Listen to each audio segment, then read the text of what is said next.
एक लीला आती है कि एक बार ठाकुर जी से रूठ गई किशोरी जी। ठाकुर जी बोले आप रूठ क्यों गई? बोले नीली नीली मणि आप जो पहन करके आए हो, इसमें एक गोपी का चित्र दिखाई दे रहा है मुझको। ये कौन है? हमसे हूँ रूप गुण सुंदर, ये तो हमसे भी ज्यादा सुंदर है। इसके नेत्र तो देखो कितने प्यारे नेत्र हैं इसके। ठाकुर जी की मणि देख करके श्री जी कह रही हैं, इसकी मुस्कान तो देखो, पता नहीं कहां से तुम्हारे चक्कर में पड़ गई काले कलूटे, ये देखो कितनी प्यारी है। कौन है ये? इसके बारे में मुझे बताओ। मान करके रूठ करके बैठ गई। इतने में ललिता जी आई, किशोरी जी की सखी। ठाकुर जी से बोली, कहा भयो आज श्री जी नाराज क्यों हैं?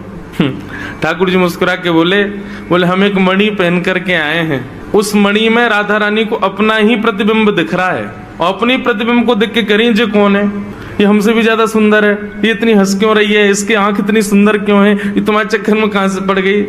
इस बात से मान करके बैठी। इतनी बोली है राधा रानी, तो राधा रानी मान करती हैं। पर एक दिन किशोरी जी ठाकुर जी से बोली कि आज आप मान करो। ठाकुर जी बोले नहीं आप ही करो, हमसे मत करवाओ। श्री जी बोली नहीं आप रोज मनाते हो हमको, हम आज मनाएंगी आपको, आप मान करो। ठाकुर जी बोले रहने दो ना, आप बड़ी कोमल हो, कहां तक मनाओगी हमको? नहीं हम मनाएंगी आपको, आप मान करो। ठाकुर जी बोले देख लो हम कर लेंगे। फिर बोले नहीं करो। सोई ठाकुर जी ने मान कर लिया। ठाकुर जी रूठ के बैठ गए श्री जी से। अब श्री जी ठाकुर जी को मना रहे हैं। कभी ठाकुर जी की मनपसंद वस्तु बना के लावे, कभी ठाकुर जी का मनपसंद राग गा के सुनावे, कभी ठाकुर जी को नृत्य करके दिखावे, कभी ठाकुर जी के सामने उनका मनपसंद श्रृंगार करके आवे। सब प्रकार से श्री जी ने मनाने का प्रयास किया, लेकिन ठाकुर जी नहीं माने। और मान लीला का ये नियम है कि सूर्यास्त तक मना सको तो मना लो, सूर्यास्त के बाद मान खत्म हो जाएगा। यदि मान में मना लिया तो मनाने वाला जीत जाएगा, और यदि मान सूर्यास्त तक नहीं मना पाए तो इसने मान किया वो जीत जाएगा। कैसा प्रेम है। सूर्यास्त हो गया महाराज, सूर्यास्त होके श्री जी आके बगल में बैठ गए। बोले ठीक है हम हार गए, अब मान छोड़ दो। लेकिन ठाकुर जी बिना कुछ बोले मान में ही चले गए। श्री जी बोली ये नियम नहीं है, सूर्यास्त के बाद मान खत्म करना होता है, आप तो मान में ही जा रहे हो। ठाकुर जी कुछ नहीं बोले, चले गए नंद भवन। श्री जी को रात भर नींद नहीं आई। बोले कि ऐसा कैसा मान किया कि रात में बात भी नहीं करके गए। दूसरे दिन फिर ठाकुर जी गौचारण के लिए आए। श्री जी आई, ठाकुर जी अभी भी मान में ही बैठे थे। श्री जी बोली देखो ये बहुत ज्यादा हो रहा है, आप कल से मान करके बैठो, रात में बात भी नहीं करके गए और अभी भी मान कर रहे हो। फिर श्री जी मनाने लगी, ठाकुर जी फिर नहीं माने, और रात में फिर बिना बात किए चले गए। 2 दिन हो गए, अब तो श्री जी से सहन नहीं हुआ, इतनी व्याकुल हो गई श्री जी। कल तीसरा दिन है, कल अंतिम प्रयास करूंगी, यदि नहीं माने तो मैं यमुना जी में जल समाधि ले लूंगी।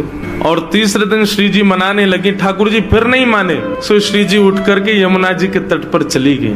जैसे ही श्री जी के नेत्रों का अश्रुबिंद आकर के यमुना जी के जल में एक बूंद गिरा, यमुना जी का संपूर्ण जल लाल पड़ गया। यमुना जी प्रकट हो गई।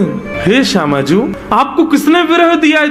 इतनी वेदना आपके हृदय में हो रही है। अभी आपके अश्रुबिंद का ताप इतना था, इतना ताप तो हमारे भैया यमराज नहीं देते किसी को नरक में, जितना ताप में आप हो इस वक्त। आप बताइए तो सही, किसने दिया आपको ये? श्री जी थोड़े भाव में बोली, तुम्हारे श्याम सुंदर मान करके बैठे 3 दिन हो गए, रीझ ही नहीं रहे। यमुना जी बोली हमारे श्री जी को श्रम करा रहे हैं, रुको मैं बताऊं इन्हें। तो यमुना जी गई महाराज, और ठाकुर जी जैसी पीताम्बरी, ठाकुर जी जैसा श्रृंगार, ठाकुर जी जैसा मुकुट, ठाकुर जी जैसे बिल्कुल कानों में कुंडल, ठाकुर जी जैसे बिल्कुल डिट्टो कड़ूला, ठाकुर जी जैसी वंशी, ठाकुर जी जैसा श्रृंगार।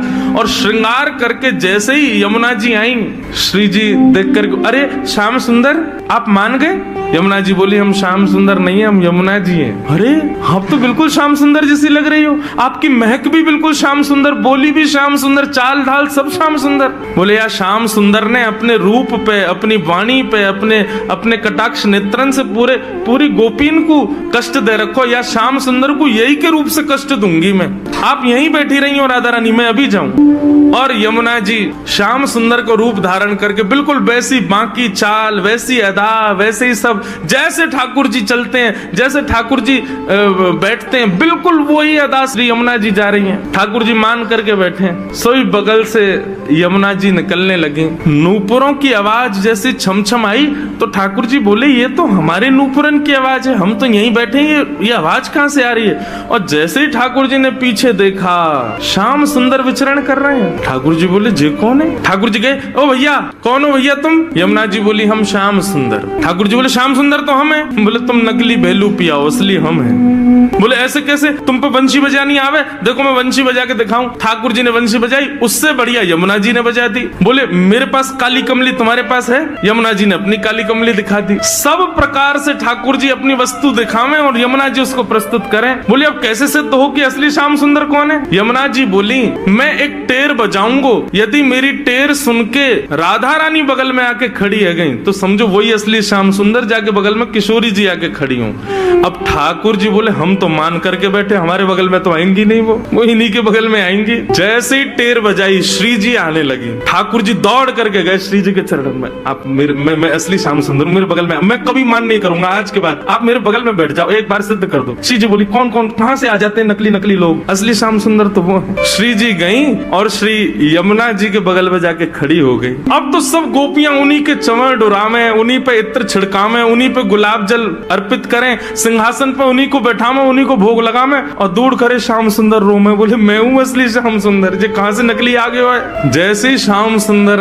रुदन करने लगे, श्री जी बोली अब ठीक है, अब मान खत्म हो गया है, अब आप बुला लो। तब यमुना जी गई और श्याम सुंदर को जाके हृदय से लगायो। बोले श्याम सुंदर आप ही हो असली श्याम सुंदर, हम तो श्री यमुना जी, हम तो यमुना महारानी है। बस आपसे एक ही प्रार्थना है, आज के बाद वचन दो हमारी श्यामा जी को कभी कष्ट नहीं दोगे। तब श्याम सुंदर ने यमुना जी को वचन दियो। बोले आज से हम नियम लेते हैं कि जब ये मान करेंगी तब हम इनको मनाएंगे, और जब हमें कोई बात बुरी लग जाएगी तो वह भी हम इन्हीं से कह देंगे कि हमको ये बात बुरी लग गई है, मान करो आप ही, हमें ये बात बुरी लग गई, आप ही गुस्सा हो जाओ, फिर तब भी हम ही मना लेंगे। यमुना जी बोले हाँ बस यही नियम रखना, आप कभी मान मत करना, श्री जी ही मान करें। तब से हमारे वृंदावन में सब वैष्णव कहते हैं श्याम सुंदर श्री यमुने महारानी की। तब से श्री यमुना जी श्याम सुंदर है।